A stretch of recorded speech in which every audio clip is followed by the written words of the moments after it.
आप बताइए अजय जी, मैं आपसे एक पर्टिकुलर सवाल पूछ रहा हूं, सड़क बनाना खराब बात है क्या?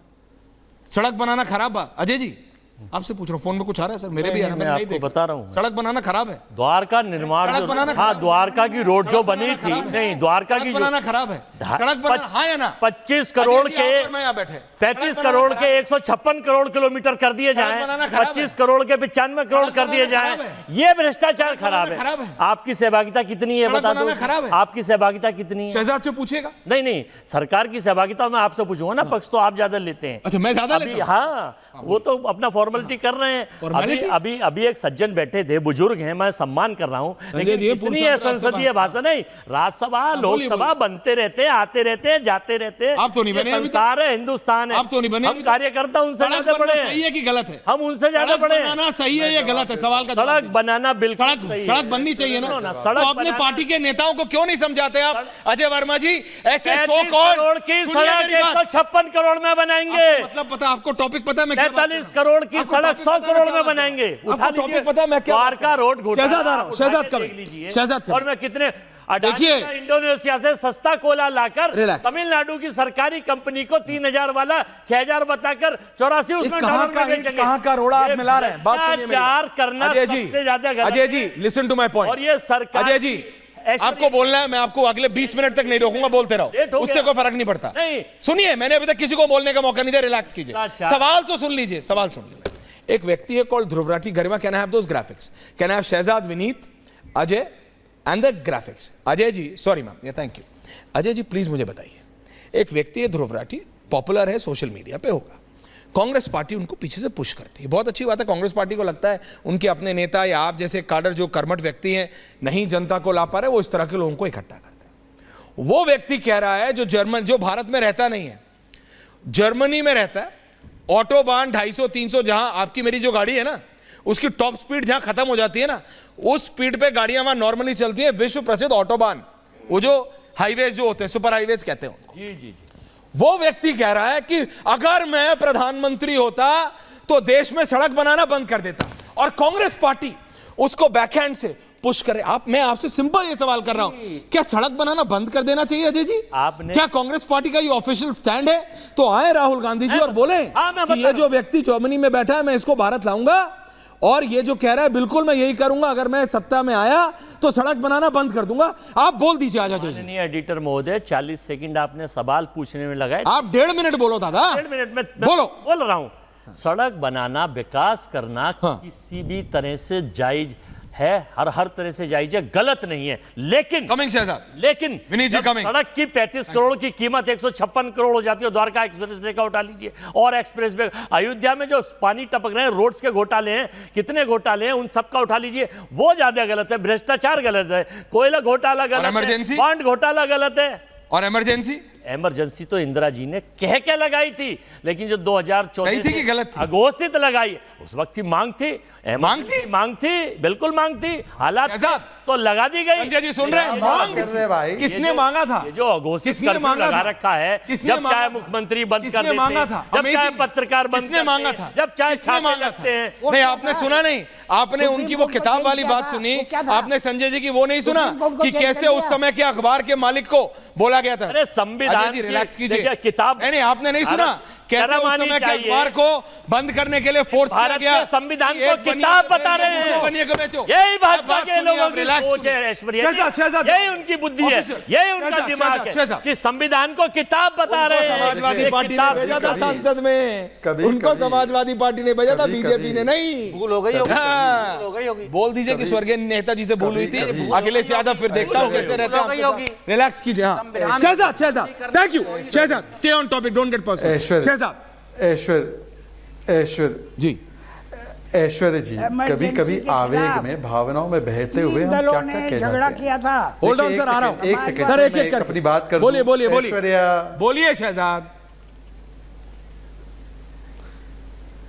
भावनाओं में बहकर हम किस प्रकार की बातें करते। इमरजेंसी उस वक्त की मांग थी, मतलब कि मुलायम यादव जी को 19 महीने जेल में डालना वक्त की मांग थी, लालू जी को जेल में डालना वक्त की मांग थी, मोरारजी देसाई को जेल में डालना वक्त की मांग थी, जेपी को इम्प्रिजन करना वक्त की मांग थी, वाजपेयी जी अडवाणी जी को जेल में डालना वक्त की मांग थी। और वहां पर उस समय पर तुर्कमान गेट में हजारों मुसलमानों को मारा गया, नसबंदियां कराई गई, याद है ना आपको? इनके पास डाटा है। सुन ले, कांग्रेस पार्टी का जो वोट बैंक है, सुन ले, ये अजय वर्मा जी कह रहे हैं आपकी नसबंदी कराना वक्त की मांग थी। ये कह रहे हैं आपके घर को उजाड़ना वक्त की मांग थी। ये यदुवंशी लोग जो है, सुन लीजिए, मुलायम सिंह यादव को जेल में डालना वक्त की मांग थी। ये कांग्रेस कह रही है क्या 6 सीटें आ गई उत्तर प्रदेश में, इन्होंने इमरजेंसी को जस्टिफाई करना शुरू कर दिया है।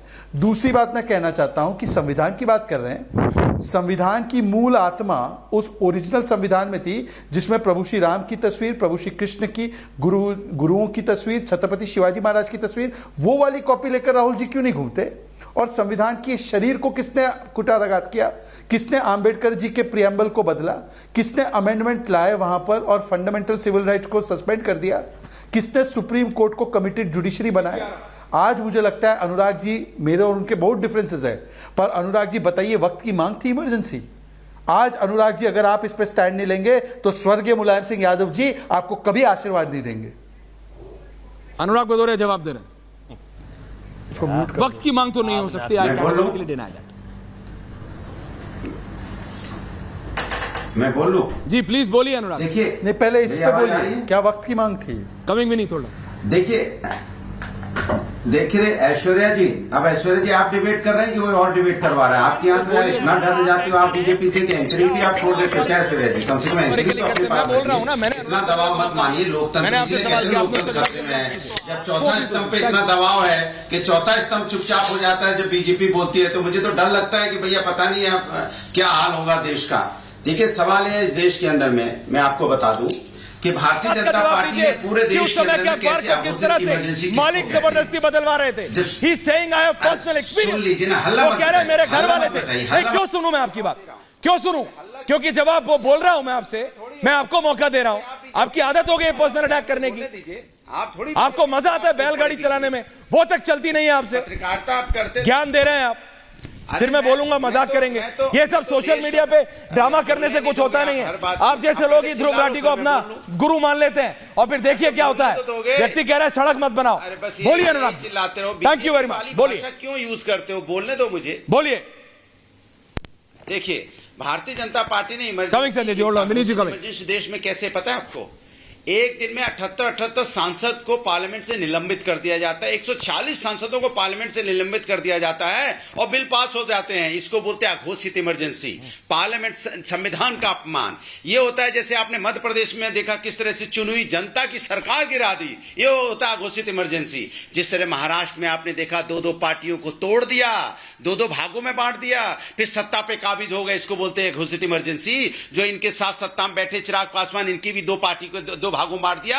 अब एलजेपी से एलजेपी आर हो गए, आर भी लगी है इन्हीं के माध्यम से। और अघोषित इमरजेंसी किसको बोलते हैं? जो चुनी हुई, आज के देखिए किस तरह से मुख्यमंत्रियों को जेल में डाल देते हैं। सोचिए आप, इस देश के अंदर में कब आपने देखने को मिला है कि माइक बंद हो गए हो पार्लियामेंट के अंदर में? जब आप यहाँ पेपर लीक का मुद्दा उठा रहे हो, राष्ट्र का मुद्दा है ये, इतना बड़ा मुद्दा, राष्ट्र पे क्षति पहुंचाई गई है। पेपर लीक कोई छोटी मोटी बात नहीं होती है। 25 लाख स्टूडेंट, उसके परिवार और लाखों और यहाँ पे करोड़ों परिवार इससे प्रभावित होते हैं और उस पर चर्चा की मांग की जाती है तो माइक बंद कर दिया जाता है। कमाल की बात है भैया, ये तो पहली बार देखने को इस देश के अंदर मिल रहा है कि मैंने अन्याय पे अन्याय। इसलिए मैं आपको 2 लाइन सुनाना चाहता हूं। पेपर लीक पर आवाज उठेगी, अन्याय के बुलडोजर पे आवाज उठेगी। चाहे कर दो तुम माइक बंद, भले तुम जितना जुल्म कराओगे हम उतनी कसकर बोलेंगे, हर जुल्म की गांठें खोलेंगे, अत्याचार पर खुलकर बोलेंगे। यूपी ने सबक सिखाया है तुमको, ये साफ बताया है। तुम युवा विरोधी भ्रष्टाचार युक्त इसलिए हुए यूपी से मुक्त। तुम जहर के बीज बोगे, हम जहरीले पौधे काटेंगे। खुशियां जनता में सुन रहे हैं? ये हमारा मुद्दा है। हम जनता में खुशियां देना चाहते हैं। आप जनता को क्या देना चाहते हो? नफरत। आप जनता को क्या देना चाहते हो? बेरोजगारी। आप जनता को क्या देना चाहते हो? महंगाई। आप जनता को यहाँ पे क्या देना चाहते हो? Paper leak. आप जनता को क्या देना चाहते हो? एक मेरा सवाल ले लीजिए आपसे, फिर मैं शहजाद किसान परेशान, आप करना क्या चाह रहे हो? किसानों की परेशानी आप अनुराग जी देना चाहते हो? Can I Sanjay ji also on right, Vineet ji also on airport की। मैं सिर्फ ये कह रहा हूं अनुराग भदौरिया जी, छत गिर जाती है, आप नेता बनना चाह रहे हो कि आप दीक्षित धनखौरी की तरह जरा बताएंगे? आप कविता लिखना चाह रहे हो या आप वो करना चाह रहे हो? मैं तो ये नहीं समझ पा रहा। आपने अपना पैटर्न बदल लिया है क्या? ये आप कहावत कुछ दोहे मत ये समझिए, इतना आप आजकल इतना जबरदस्त समझिए, लिख रहे इस हो। देश कभी की आप आवाज बैलगाड़ी कविता चला के रहे माध्यम से हो, कभी आप उठेगी, कविताएं लिख रहे हो, रोड पे उठेगी, अब पार्लियामेंट में नेता भी उठेगी। कविता लिख, कविता तो भैया के दीक्षित माध्यम से धनखड़ ही क्या आवाज करेंगे? उठाना सबसे सरल होता आप है ही और के जनता साथी हैं समझ में भाटी जी, आता है। करेंगे क्या वो? अब मैं समझ नहीं पा रहा हूं। Shehzad coming, please give me 2 minutes.